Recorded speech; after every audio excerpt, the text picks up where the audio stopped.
निकमांच्या खासदारकीवरून वर्षा गायकवाडांची टोलेबाजी भाजपमध्ये। निष्ठावनांची किंमत नाही का, तर पूनम महाजन माधव भंडारीचा विचार का नाही केला असा सवालही त्यांनी उपस्थित केला। मुंडे महाजनांचा वारसांचा विचार का नाही, त्यांचं मी अभिनंदन करते, पण एक प्रश्न पण इथे येतो, माधव भंडारी जे आमच्या विरोधात इतकं बोलत होते त्यांना संधी का दिली नाही। पूनम महाजन त्यांच्या वडिलांपासून भाजपमध्ये सगळे सक्रिय आहेत, त्यांची संधी डावलण्यात आली आणि जे मागून आले त्यांना संधी दिली। उज्ज्वल निकम यांना मी नाही, जनतेने पाडलं, जनतेने त्यांचा पराभव केला असं त्यांनी म्हटलेलं।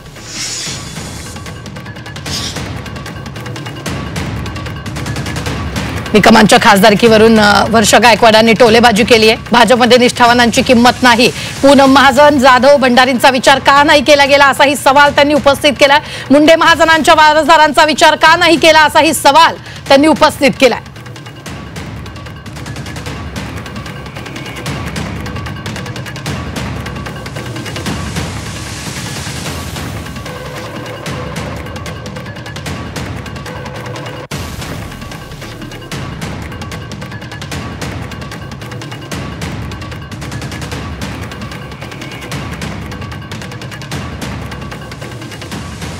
तर ही मोठी बातमी आपण पाहतोय, पूनम महाजन माधव भंडारींचा विचार का केला नाही असा सवाल वर्षा गायकवाडांनी उपस्थित केलेला आहे। निकमांच्या खासदारकीवरून यावेळी वर्षा गायकवाडांनी हा सवाल उपस्थित केलेला आहे।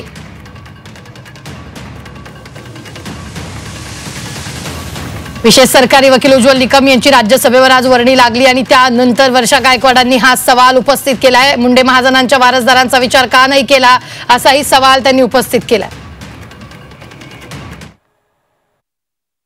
दुःख या गोष्टीचं आहे की भाजपाचे जे निष्ठावंत जे कार्यकर्ते होते, कधी काळी आमच्या बरोबर रोज भांडणारे आपले काय त्यांचं नाव भंडारी साहेब, दुर्दैवानात महादेव भंडारी त्यांचं नाव तुम्ही MLC मध्ये ऐकलं, राज्यसभेमध्ये ऐकलं, दुर्दैवानात त्यांना पक्षामध्ये काही पद मिळत नाही।